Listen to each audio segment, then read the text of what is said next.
A pesar de que el principio sea muy antiguo y siga siendo igualmente importante a la fecha, no quiere decir que el principio se aplique exactamente igual como hace algunos siglos atrás.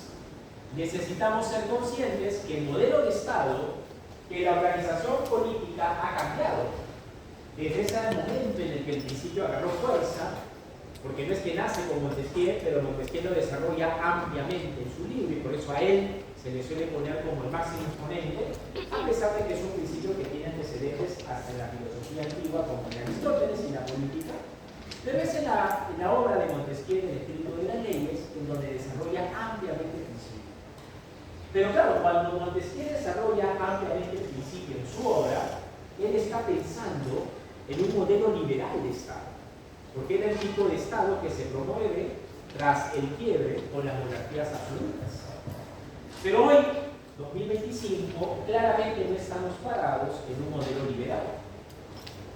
Entonces, ¿qué factores o elementos habría que tener en consideración? ¿Qué factores o elementos debo tener presente para el momento, para hoy, que voy a ser eficaz o voy a ser efectivo el principio de separación o división de poderes, ¿no? Y el primer factor o elemento tiene que ver con algo que ya hoy por hoy tiene que estar desterrado. Primer factor o elemento,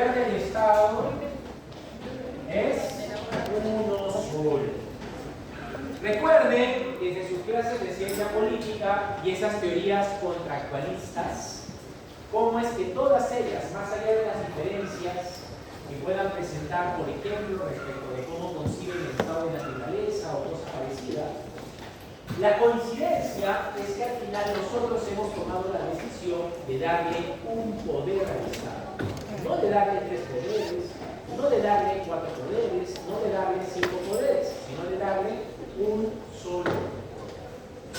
Y la idea, precisamente, es primero tener en claro que si bien el principio se llama de separación o división de poderes, lo primero que habría que precisar es que en estricto, en el Estado no hay poderes, sino que el poder es uno solo. Y lo que más bien vamos a confiar, lo que más bien vamos a asignar, justamente en la aplicación del principio, son funciones y competencias. ¿De acuerdo? Lo que vamos a asignar, lo que vamos a distribuir para evitar la concentración del poder son funciones y competencias. Entonces, de aquí en adelante, no podemos seguir haciendo referencia a poderes del Estado porque induce a error. Da la impresión de que el Estado está conformado por diversos poderes cuando en estricto es un solo poder, y lo que sí ha ido cambiando con el paso del tiempo son las funciones o competencias que esperamos que el Estado desarrolle producto del poder que le hemos dado. Por ejemplo, en un modelo liberal, ese poder que el Estado ha recibido lo va a ejercer a través de competencias y funciones mínimas. Porque recuerden que en un modelo liberal, mientras más pequeño es el Estado, más espacio para nuestra libertad. En un Estado social, ese poder que el Estado ha recibido se va a ejercer, pero a través de más funciones y más competencias, porque en un modelo social queremos que el Estado haga más cosas a nuestro favor. Que nos dé salud, que nos dé trabajo, que nos dé educación, que nos dé vivienda, que nos dé alimentación. Y eso implica que con el poder que le hemos dado, esperamos que desarrolle más tareas, más funciones, más competencias. Entonces, primero, de aquí en adelante, el poder del Estado es uno solo, que su ejercicio, que el ejercicio de ese poder pueda significar diversas funciones o diversas competencias, no me debe llevar a olvidar que el poder siempre es y ha sido uno solo. ¿Está claro? 2. En la versión original del principio de separación o división de poderes, las competencias se entendían en todos los casos a título excluyente. ¿Qué es una competencia excluyente? ¿Bien? ¿Qué es una competencia excluyente? Una competencia excluyente es aquella que recae en una sola entidad y nadie más. Es aquella competencia que recae en una sola entidad y automáticamente esa entidad queda apartada de la posibilidad de asumir o ejercer otra función que no sea compatible con él. Por ejemplo, en el Perú, la competencia de impartir justicia en materia electoral, ¿a quién le corresponde? Al Jurado Nacional de Elecciones.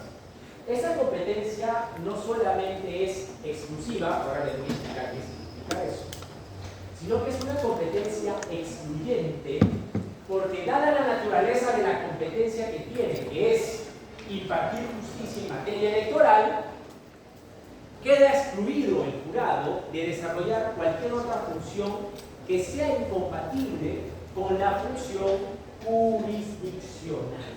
¿Se entiende? Por eso es interesante el caso del jurado, porque el jurado imparte justicia electoral, pero tienes a otra entidad que organiza el proceso electoral y otra entidad que se encarga de manejar el padrón electoral. ¿Por qué se hace así? Porque se ha optado políticamente porque el jurado se enfoque solo en esa labor, porque podría ser que desarrollar las otras labores sea incompatible, porque cuando el jurado imparte justicia en materia electoral es en el marco de una, entre otras cosas, no siempre, pero normalmente, de un proceso electoral. Y él, si va a impartir justicia electoral, no debería ser el que organiza también el proceso electoral. ¿Se entiende? Porque esa organización del proceso electoral puede traer consigo controversias que luego el mismo jurado tendría que resolver. ¿Se entiende? Entonces, esa competencia es excluyente.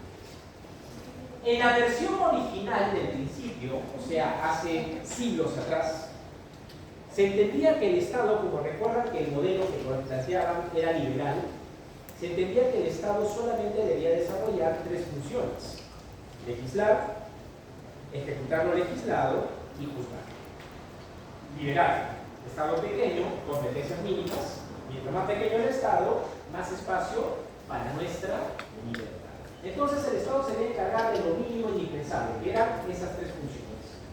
Pero esas tres funciones, en la versión original del principio, eran además excluyentes. Excluyentes. Es decir, si el Congreso se encargaba de legislar, eso lo excluía al Congreso de desarrollar otra labor adicional. Porque ya le había dado esa función, y si el Estado tenía tres funciones más importantes, darle al Parlamento la función de legislar lo aparta de la posibilidad de ejercer la función ejecutiva o la función judicial. ¿Se entiende? Sin embargo, ¿qué ha pasado con el paso de los años? Que el modelo de Estado en el que estamos parados ahora ya no es liberal. Y las competencias o funciones del Estado se han visto entonces incrementadas. A tal extremo de que el llamado poder legislativo, que se le llamó así porque se encargaba, en teoría, solamente de legislar y no podía asumir ninguna función adicional, eso hoy por hoy no es exacto. De hecho, hoy por hoy, los parlamentos, los congresos, y no solamente en el Perú, sino en el mundo, no se encargan solo de legislar, sino que con el paso del tiempo se les ha ido confiando otras funciones, otras competencias. Por ejemplo, en el Perú, el Congreso no suele ser muy famoso por las leyes que aprueba, sino más bien, por ejemplo, por cómo controla políticamente al gobierno. Y eso pasa también en otros países, ¿no? Por ejemplo, en Ecuador, el año pasado se llevó a cabo la muerte cruzada, que es un mecanismo a virtud del cual tanto el presidente como el Congreso se matan uno al otro y se van a elecciones. ¿Se entiende? Por eso se llama muerte cruzada, porque es tú te vas y yo me voy, y es el pueblo a través del voto el que determine quién se va a quedar. Ese mecanismo que hizo famoso Ecuador el año pasado, no es un mecanismo legislativo, o sea, no es una ley que el Congreso está aprobando. Pero lo que le dio titulares al Congreso ecuatoriano en aquel entonces fue un mecanismo de control político. Y lo mismo pasa en el Perú. El Congreso de la República la semana pasada tomó decisiones interesantes e importantes sobre Dina Boluarte en el caso de los jueces. ¿Qué dijo el Congreso? ¿Y esa es función legislativa? No, ni por asomo es función legislativa. Entonces, hoy yo puedo seguir sosteniendo que la función o competencia, como se decía hace siglos atrás, la función o competencia de legislar es excluyente y que porque el Congreso legisla no puede asumir otra función adicional, eso hoy por hoy ya no es real. Y es tanto así que no es real que, como decía, hay incluso otras funciones, por ejemplo, que el Congreso ahora desarrolla y que lo ponen en la palestra más que inclusive la función legislativa. ¿Está claro? Entonces, segundo factor a tener en cuenta, ahora que vamos a aplicar el principio de separación o división de poderes, es que las competencias o funciones que en el pasado eran excluyentes, ahora ya no lo son. ¿Por qué? Porque el Estado ha cambiado. Y el abanico de responsabilidades que esperamos que ese Estado cumpla han ido creciendo de tal manera que a las clásicas instituciones paulatinamente les hemos ido confiando esas otras funciones adicionales. ¿Estamos claros? Tercer factor. En la versión original del principio, o sea, hace siglos atrás, esas funciones de legislar, ejecutar lo legislado y de juzgar, no solamente se confiaban a título excluyente, sino que esas competencias, además, se confiaban a título exclusivo. ¿Qué significa que una competencia sea exclusiva? Que recae en esa entidad y ella es la única que la puede, ¿qué cosa? Ejercer. Por ejemplo, en la versión original del principio, o sea, repito, hace siglos atrás, bajo la concepción liberal de Estado, que se encargaba de lo mínimo indispensable, se entendía que la función jurisdiccional era exclusiva de quién. ¿Cómo? A ver, que estén atentos, que se viene el parcial.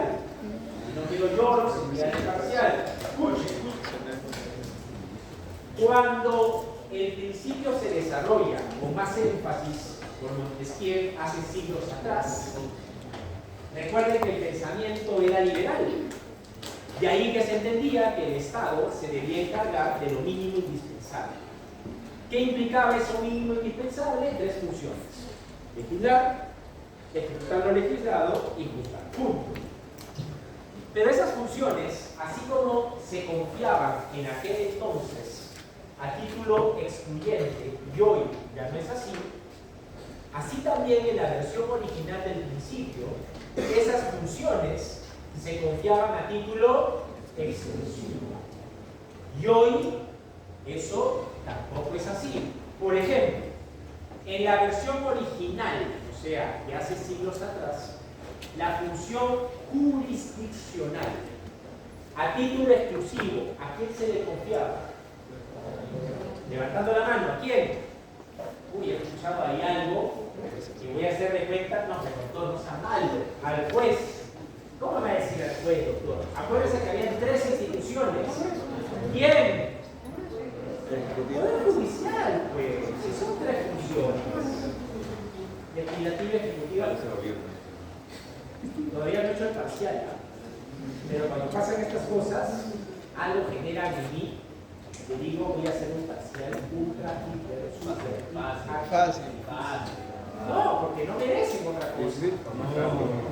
Claro, si yo dijera, oye, responden, están atentas, están atentos, yo digo, no, ¿cómo lo voy a torturar con una evaluación? No es justo. Si se están esforzando, Pero cuando pasa esto, me genera aquí un síntoma así de, no sería correcto que pasen por la chica si entienden lo que está pasando. Pues el examen puede ser 5 rayas arriba, el nivel hard, 5 rayas arriba. Puede ser. Bueno, Poder Judicial. La pregunta es esta. Hoy por hoy, el Poder Judicial es el único que ejerce la función jurisdiccional. Hoy, Perú. ¿Quién más, además del Poder Judicial, ejerce función jurisdiccional? Tribunales arbitrales. Ok, Tribunal Constitucional. He escuchado Ministerio Público por allí y voy a hacer de cuenta que no he escuchado eso. Por salud mental. Por salud mental, voy a hacer de cuenta que eso no acaba de pasar. Tribunal Constitucional. Muy bien. ¿Qué más? El arbitraje. ¿Qué más? Tribunales militares. Justicia militar. Muy bien. ¿Qué más? Junta Nacional de Justicia. Mejor no hablo. A veces el silencio es la mejor defensa. Acá estamos para De aprender. acuerdo, doctor Pipa. Ministerio Público no, Junta Nacional de Justicia tampoco. ¿Para qué sirve, doctor? A ver, ¿qué dice? ¿Para qué sí? Está bien, doctor, hay que equivocarse aquí. El día del examen no. Aquí sí diga lo que piensa y acá lo corregimos. El día del examen es sin material. Entonces, Poder Judicial, Tribunal Constitucional, Justicia Militar. ¿Qué más? Arbitraje. Ah, yo creo que ya dijeron, ¿qué más? Puede ser también del Consejo de Abogados para cuando de repente no. Consejo de Abogados. Es el menor de los consejos que me interesa, la verdad, porque además ni existe, doctor, el Consejo de Abogados. ¿Colegio de Abogados? ¿Consejo de ética de abogados? Tampoco. O sea, hay una entidad que en el código de ética del abogado te sale Ah, pero eso no es un juicio, no es función jurisdiccional, es función administrativa.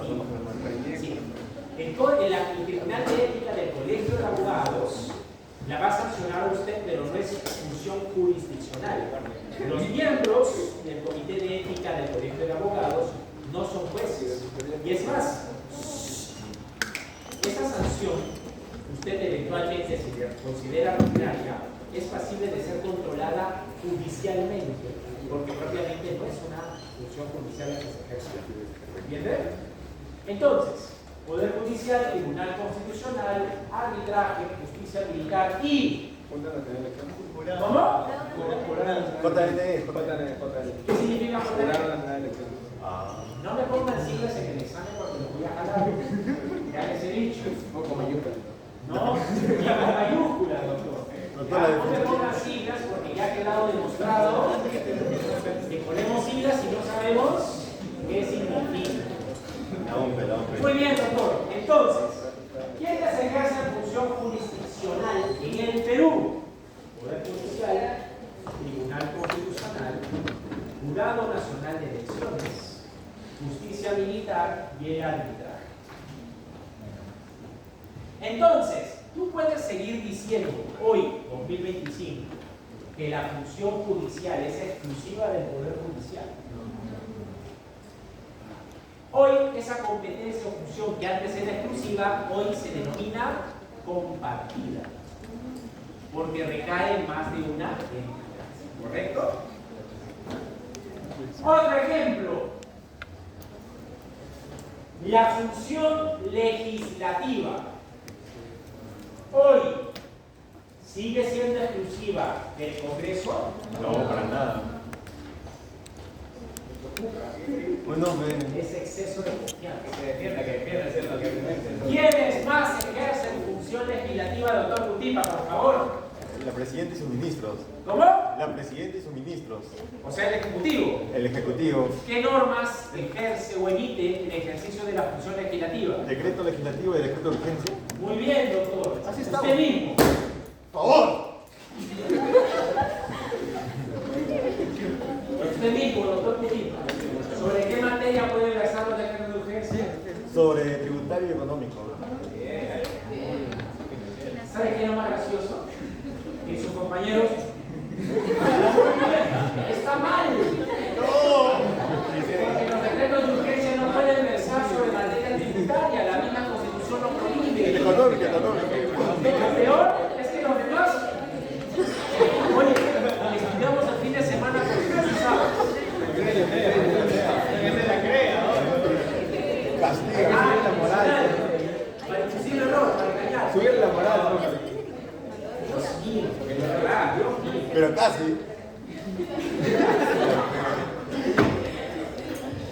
Bueno, pero miren ustedes, en el pasado, la única autoridad que podía aprobar normas con rango de ley era el Congreso, el Parlamento, nadie más. Pero en el Perú, ¿qué hemos hecho? Nos hemos dado cuenta que hay situaciones en las que la respuesta apremiante conlleva a que si sigues el camino tradicional que sería tocar la puerta al Congreso, que la debaten en comisión, o si la exoneran de comisión, que vaya al pleno, puede ser que la respuesta llegue demasiado tarde. Entonces, nuestra experiencia nos ha conducido a que el Ejecutivo, que se llama así Ejecutivo, porque la versión tradicional del principio se debería limitar solo a ejecutar lo legislado, nosotros le hemos dado también función legislativa.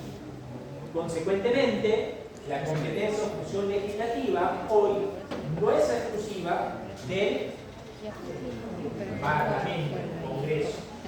Ahora es compartida por ¿quiénes? Ejecutivo. ¿Quién más? El gobierno regionales y el gobierno municipal. Muy bien. Ok. Tenemos hasta el momento tres factores, tres razones para efectos de ser consciente que el principio se va a seguir aplicando. Se va a seguir aplicando. Sigue siendo igualmente importante el principio. Pero sea igualmente importante hoy como lo era en el pasado, no quiere decir que se aplique exactamente igual como hace algún tiempo. ¿Estamos claros? Porque claro, si el Estado ha cambiado, ese principio ha tenido que adaptarse a estos cambios. Cuarto factor o elemento. Si supuestamente, como dice el principio de separación o división de poderes, si supuestamente hay tres poderes del Estado, ¿dónde metemos a los denominados organismos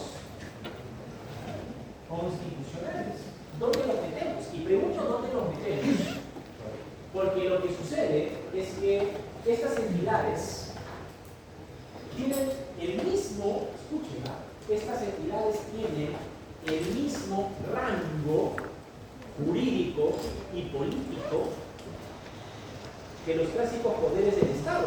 O sea, lo que quiero decir es ejecutivo, legislativo y judicial, y en el mismo rango, no encima, no debajo, en el mismo rango está.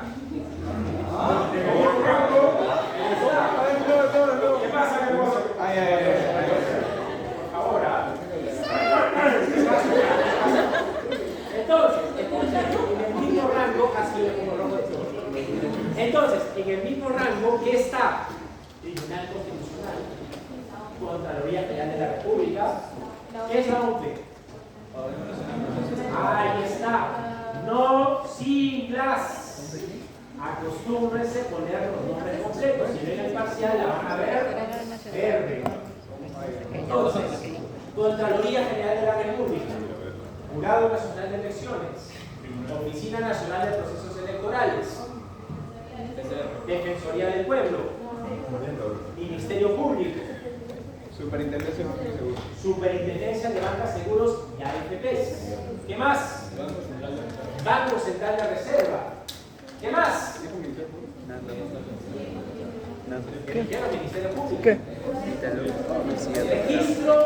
¿Quién es Ítalo? ¿Cómo? ¿Qué significa RENIEC? Registro de Contraloría General de la República. Ok, estas entidades. J también, ¿no? ¿Ah? JNJ también.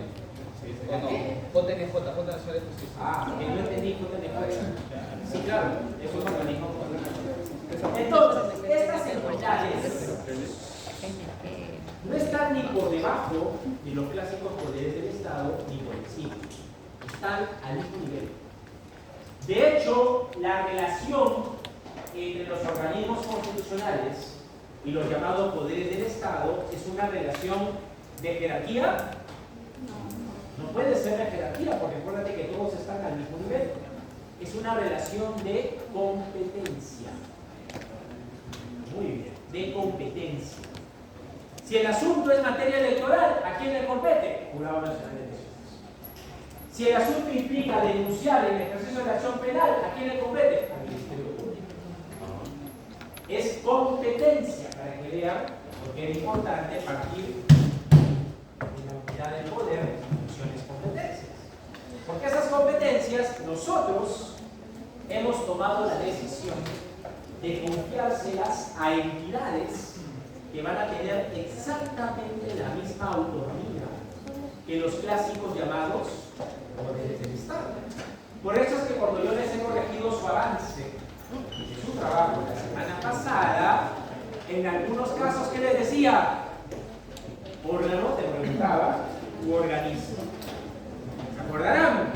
De uno decían, tiene razón, organismo. Porque un organismo, ¿qué cosa es necesariamente? Autónomo. Un órgano es una dependencia de otro. ¿Están claros? ¿Entienden? Entonces, la presencia de los organismos constitucionales sí es un factor que debemos tener en cuenta, porque ya no es como algunos congresistas se la creen, de que hay 3 poderes, o que ellos son el primer poder del Estado. Ignorante. Como ustedes hacen unas... ¿Cómo? Ignorante. Sí, claro, es ignorancia o no es ignorancia, sino un hábito, una costumbre, pero viejas estructuras hay que replantearse si siguen siendo funcionales. Y en este caso ese discurso ya hoy por hoy está completamente desfasado. ¿Está claro? ¿Se siente? Si no, no es muy difícil. Doctor, y sobre las funciones del Senado, ¿usted no nos va a enseñar ya?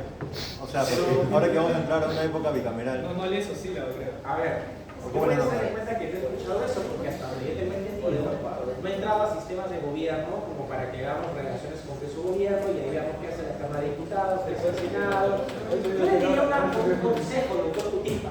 En vez de preguntar qué vamos a ver, estudien lo que hemos visto. Doctor, yo sé que viene el siglo pasado, este siglo va a ser lo mismo. Tú ya sabes cómo soy. Le agradecen al finalizar la clase, por este examen va a estar Para él. Está aplicado, está hace aplicado. justicia con el compañero. Si el día del parcial te preguntas y dicen, maldita sea, ¿de dónde sale esto? En ese momento, lo miran a Cutipe y le dicen, Pero es verdad o no es verdad, doctor. a la salida. Me vas a castigar. Entonces, esos 4 factores, ¿por qué es importante? Porque el Estado se está organizando hoy en base a estas condiciones. Primero, el Estado se está organizando partiendo de que ese poder que le hemos dado le permite a él desarrollar un abanico de funciones o competencias que en alguna temporada, modelo liberal, son menos, y en otra temporada, modelo social, aumentan. 2, el Estado entiende que las competencias él las puede asignar. Las que eran excluyentes ya no tienen por qué ser excluyentes. Las competencias que eran exclusivas ya no tienen por qué ser solamente exclusivas, pueden ser compartidas. Y además, el Estado se está organizando sobre la base de comprender que hay funciones igualmente importantes que la de legislar, ejecutar lo legislado y juzgar, y que son funciones tan igualmente importantes que su ejercicio debe recaer sobre entidades que estén a la par que los clásicos poderes del Estado. Por eso es que los organismos constitucionales hoy serán aproximadamente 10, pero quién sabe si mañana terminan siendo 15, 16. Porque hay una tendencia a elevar a organismo constitucional muchas funciones. Por ejemplo, hay varias iniciativas para que los reguladores o un INDECOPI pasen a ser organismos constitucionales. ¿Por qué? Porque se tiene este temor, doctor López, doctor González, hasta acá. Entonces, ¿por qué es importante esto porque no les sorprenda que a futuro los organismos constitucionales que tenemos ahora puedan eventualmente crecer. Como les comentaba, hay una preocupación y hay varios proyectos de ley que ya se han presentado respecto de si los organismos reguladores, unos INATIM, unos INTEL, un OSITRAN, por ejemplo, o un SUNAS, por ejemplo, estén necesariamente bajo la rectoría o la adscripción de la presidencia del Consejo de Ministros. ¿Y por qué existe una preocupación? Porque la idea es que sean entidades técnicas y que resuelvan las situaciones vinculadas con la prestación de esos servicios públicos siguiendo normativa técnica, no en función del temperamento político. Pero el peligro o la preocupación es que mientras estén al amparo de una entidad política, ese factor sea el que sea el prevalente para resolver casos en los que, repito, el factor de elemento gravitante debería ser estrictamente técnico. ¿Se entiende? Entonces, para evitar que eso suceda, tienen, entre comillas, rescatar los organismos reguladores del ámbito que está hoy por hoy en la PCM, rescatarlos y ponerlos a la par que esos clásicos organismos, a la par de los clásicos poderes del Estado, como si fueran otros organismos constitucionales. ¿Está claro? ¿Se entiende? Esto es bien importante porque no hay una regla que te diga cuándo hay un organismo constitucional y cuándo no. No hay una regla. Esto es en función de decisiones políticas. De hecho, cuando entró en vigencia la Carta del 93, a algunos sectores no les hizo gracia que tengamos 3 cabezas en el sistema electoral, por ejemplo. O sea, no hizo gracia que tuviéramos un relieve, un hombre y un jurado. Porque tuve esta experiencia comparada y en otros países es 1 o 2. Entonces, ¿a qué voy con este comentario? Que no hay una fórmula. ¿Okay? No hay algo que te diga, esto tiene que ser organismo constitucional, esto va a depender de la experiencia de cada Estado, cómo quiera ejercer cierta función para salvaguardarla de algún tipo de injerencia política que pueda distorsionar el ejercicio de esa labor. De hecho, en el pasado, el Senado, cuando teníamos Congreso bicameral, ratificaba a los jueces supremos. Antes, el Senado ratificaba a los jueces supremos. Claro, ya aprendimos la lección de cuál puede ser la consecuencia de meter una decisión en una entidad política que va a repercutir en una función como la jurisdiccional, que se rige de carácter técnico, no político, y decidimos sacar esa función de ahí y la metimos en la Junta Nacional de Justicia o lo que antes era el Consejo Nacional de la Magistratura. Y eso es en función de la experiencia de cada país. ¿Está claro? Muy bien. Bueno, en base a estos factores, entonces, vamos a seguir aplicando el principio de separación o división de poderes, pero teniendo presente esos factores, esas características, para que no pensemos que agarramos el principio de hace siglos atrás y simple y llanamente lo importamos al modelo actual. Tenemos que ser conscientes cuando aplicamos ese principio ahora que el modelo de Estado ha cambiado y que debemos adaptarlo a esas condiciones porque la preocupación de fondo del principio no ha cambiado. Eso de evitar la concentración del poder sigue siendo una preocupación de todas y todos. ¿Cómo se materializa? Bueno, hay factores que hoy están presentes y que no lo estaban hace algún tiempo atrás. ¿Está claro? ¿Se entiende? Ok. En esa lógica, y como quiera que el principio de separación o división de poderes se va a seguir aplicando a la fecha, ¿cómo se va a materializar? A través de tipos de competencias y tipos de funciones. ¿Ya? El principio de separación o división de poderes se va a materializar a través de tipos de competencias y tipos de controles. ¿Ya? Tipos de competencias y tipos de controles. En cuanto a los tipos de competencias, básicamente vamos a identificar 3 tipos de competencias. Las exclusivas, las delegables, las delegables y las compartidas. Bien. Voy a aprender a dibujar. ¿Ok? exclusivas, las delegables y las compartidas. A ver, doctoras y doctores, ya les dije, vamos a ver si la memoria anda bien por allí. ¿Qué cosa es una competencia exclusiva? Levantando la manito. Doctor Cuchón, cuéntemelo. Es una competencia que se le aplica exactamente a Ok, ya. ¿Y el qué más lo pueden hacer? Muy bien. Hay dos cosas que debemos tener en cuenta para identificar una competencia exclusiva. La primera es, el titular de la competencia debe ser una sola entidad. Pero no basta con eso. Para que la competencia sea exclusiva, esa sola entidad debe ser la única que la pueda, ¿qué cosa? A ver, doctoras y doctores, ustedes, dentro de lo que saben, que conocen, que han visto noticias, ejemplos de competencia exclusiva. Doctor González. Pero eso no me responde la... Si eso así me va a responder el parcial, doctor, vamos a ver las pruebas. Si yo te pongo en el parcial, pongo un ejemplo de competencia exclusiva. Adelante. Doctor, podría ser, por ejemplo, la PNP, tiene la competencia. Es PNP, Policía Nacional de qué manía, de verdad, la bola de cáncer, doctor. Mucho decir Policía Nacional del Perú, ¡ay, Dios mío! Podría ser, ellos tienen su competencia exclusiva, la de salvaguardar la integridad, el orden interno del país. No tiene nadie más que salvaguardar. Bien, me gusta. ¿Y en todos los casos es así? No, depende, porque por ejemplo... Entonces ya no es exclusiva.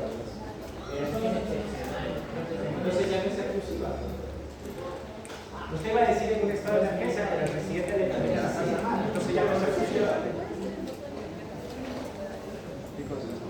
Mejor.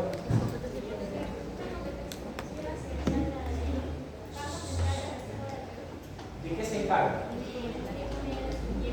Ok, vaya, competencia exclusiva. Muy bien, doctor. ¿Qué más? Ok, muy bien, muy bien. ¿Qué más? Doctor, La Junta Nacional de Justicia ¿qué hace? tiene la competencia exclusiva de elegir al personal. Ok. ¿Qué más? ¿Nada más? ¿Nada más? El Tribunal Constitucional tiene la competencia exclusiva de resolver los procesos de inconstitucionalidad. Ok, muy bien. Proceso de inconstitucionalidad, competencia exclusiva del tribunal. Muy bien. ¿Algún otro ejemplo más? Usted parcial, cuidado. ¿En qué se encarga? ¿Ah? Si me la va a definir así la competencia, vamos a tener problemas, ¿verdad? Usted misma se ha dado cuenta que es muy gracioso, ¿no? O sea, doctora, aprovecho la intervención de su compañero. Recuerden que la competencia la tenemos que definir con rigurosidad, porque si yo la defino de manera muy general o ambigua, ya no es exclusiva, porque dentro de defender derechos también está el Ministerio Público. No solo la Defensoría. Ah, claro, también se encarga de velar por la adecuada prestación de los derechos públicos. ¿Y para qué están los reguladores? ¿Acaso no están también para eso? Entonces,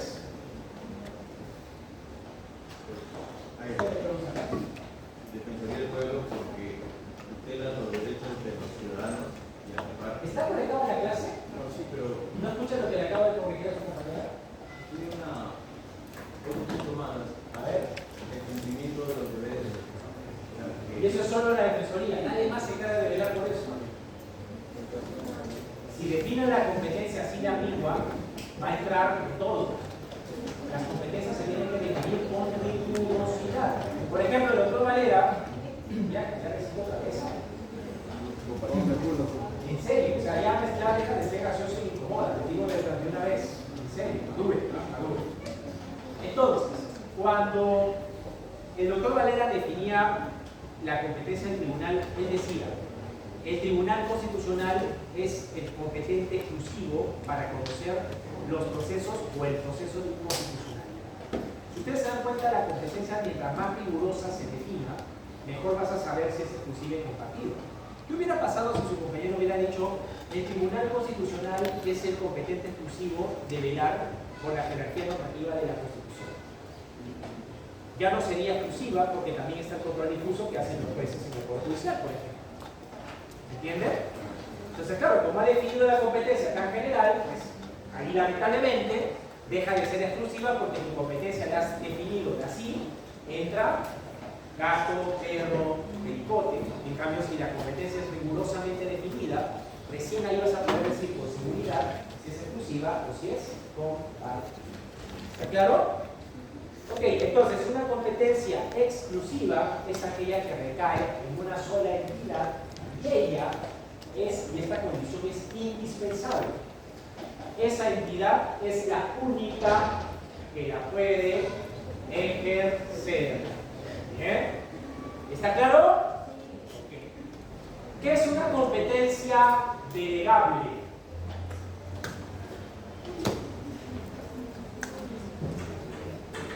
A estas alturas sabemos qué es delegación, porque hay una lecturita que les decía que era verdad. La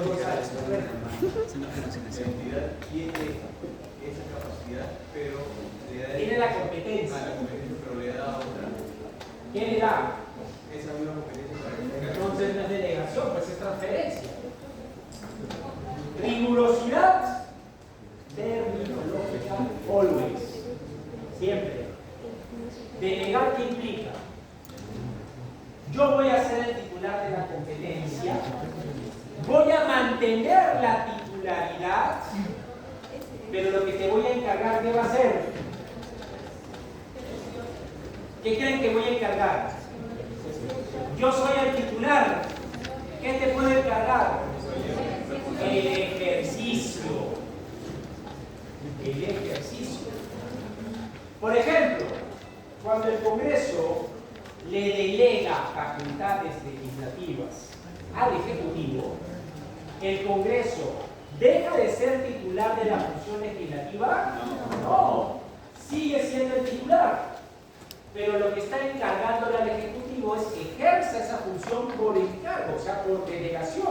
El responsable sigue siendo el Congreso porque no deja de ser el titular. Tanto es así que el Congreso tiene que controlar que el Ejecutivo haya cumplido con el encargo en los términos de la ley que se aprobó.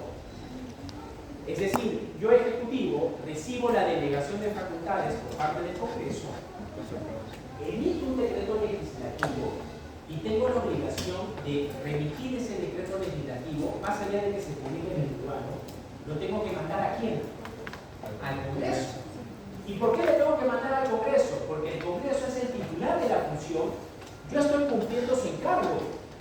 Por lo tanto, le notifico del decreto legislativo para que el Congreso se asegure que estoy en los términos del encargo. Por eso que una vez notificado el Congreso del decreto legislativo, tiene que controlarlo y asegurarse que estén los términos de la delegación.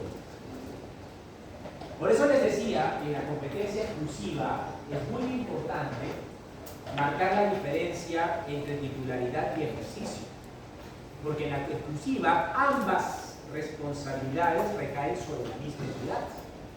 En cambio, en la competencia delegable, la entidad que es titular de la competencia le puede encargar a otra el ejercicio. Pero recuerden, delegación, por eso para el doctor González, para que todos nos entendamos, no es lo mismo que transferencia. Porque cuando tú transfieres, ya la titularidad se pasa a la otra entidad. Tú ya dejas de ser el responsable, dejas de ser el competente. ¿Se acuerdan que en la lectura, por eso se marcaba una diferencia entre descentralización y desconcentración? ¿Se acuerdan? Todo chévere. Uy, ay, ay. All right. Cuando hay desconcentración, no hay transferencia, hay delegación. En cambio, cuando hay descentralización, hay transferencia, no delegación.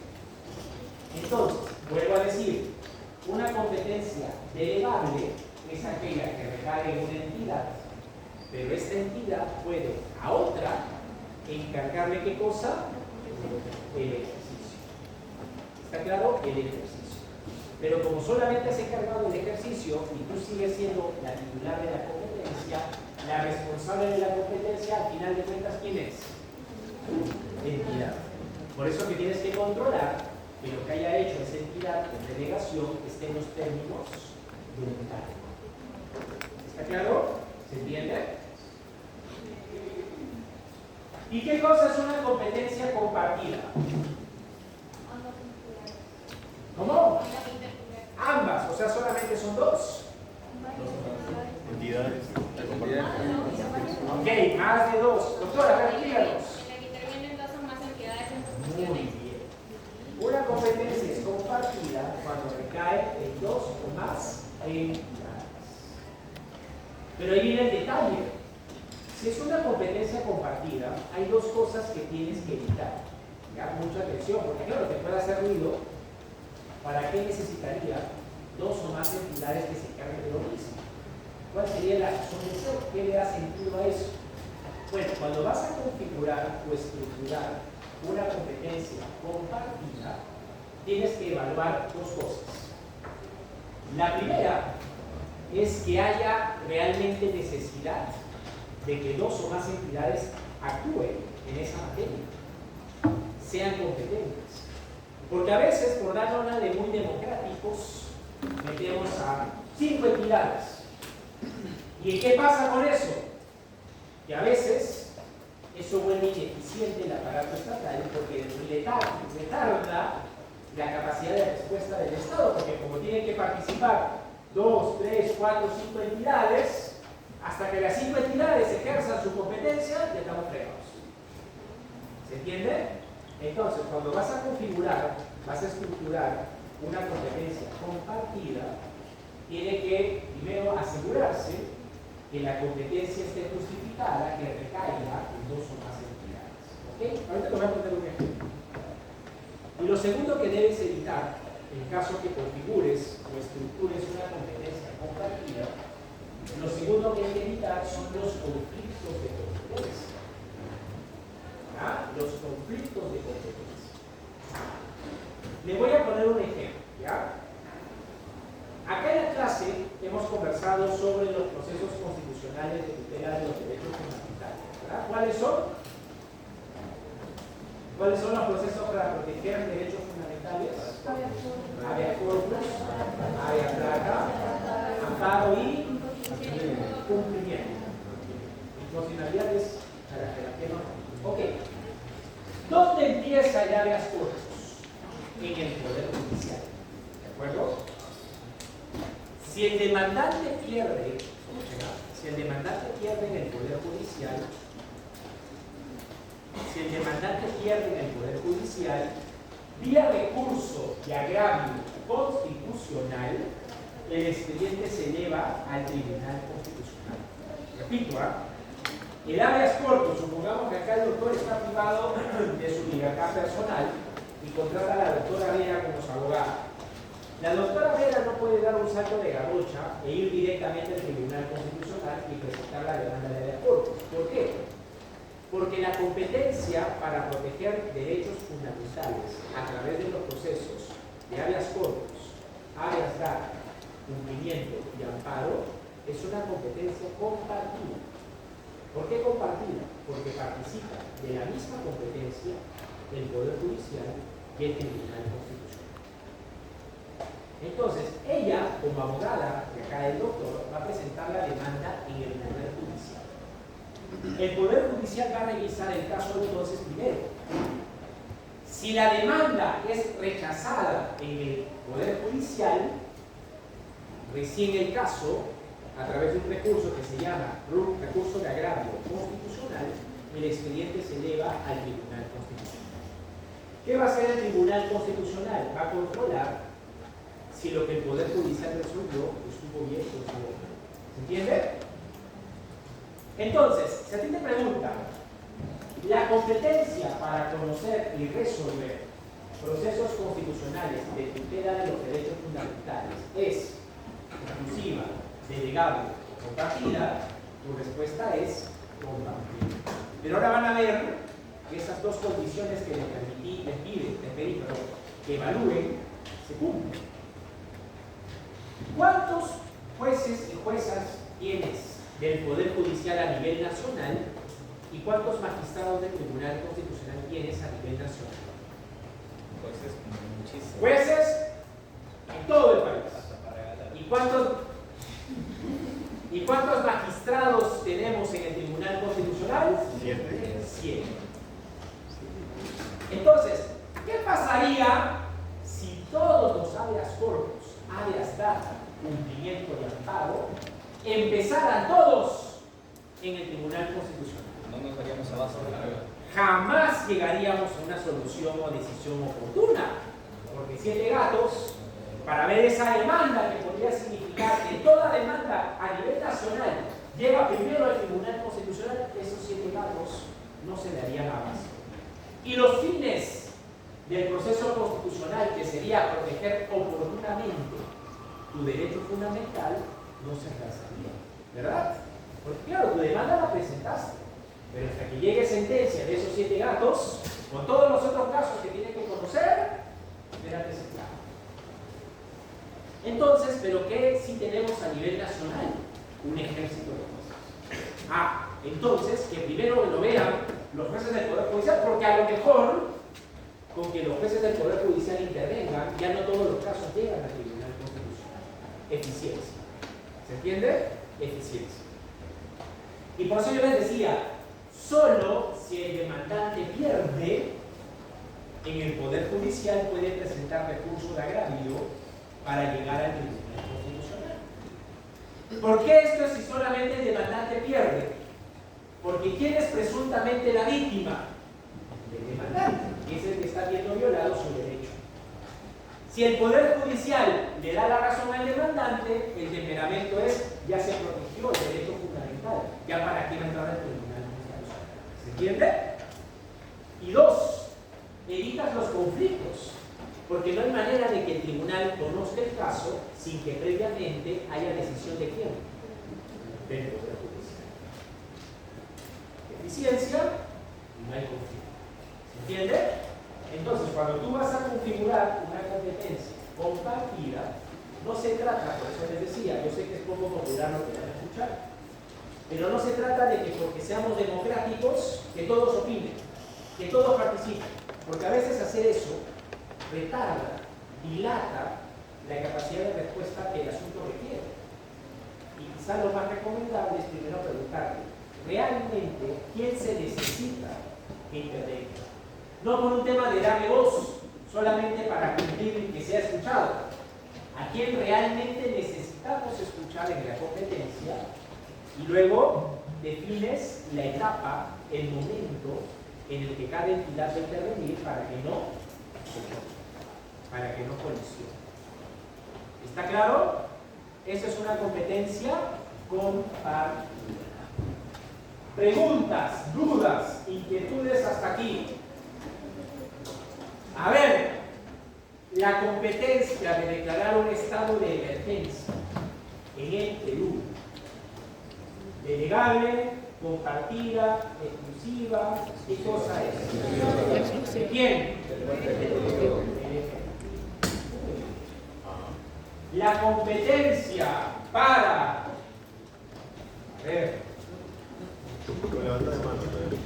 A ver, la competencia para organizar el proceso electoral, que por cierto, ¿desde cuándo ya tenemos elecciones?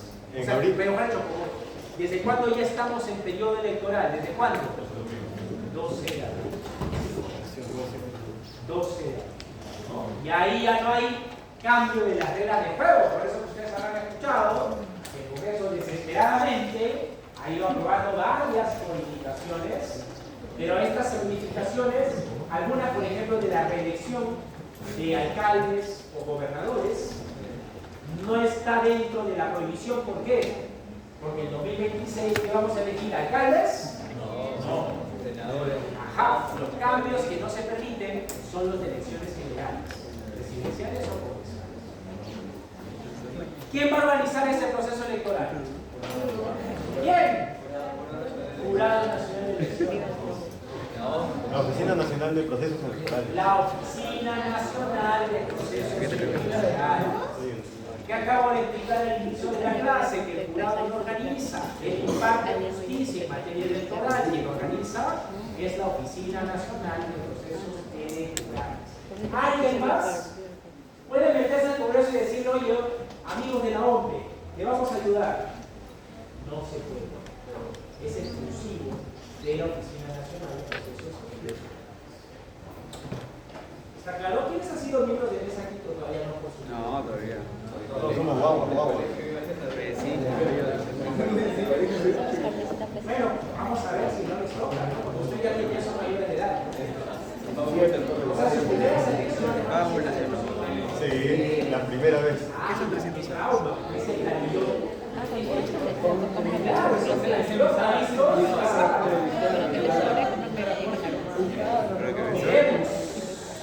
Porque una cosa es anunciar que se va a aplicar y ver que efectivamente el sistema vaya a funcionar. Ok, bueno. ¿Preguntas, dudas, inquietudes hasta aquí? Ok, a ver cómo vamos. Bien, vamos a hacer un pequeño corte. A las 11.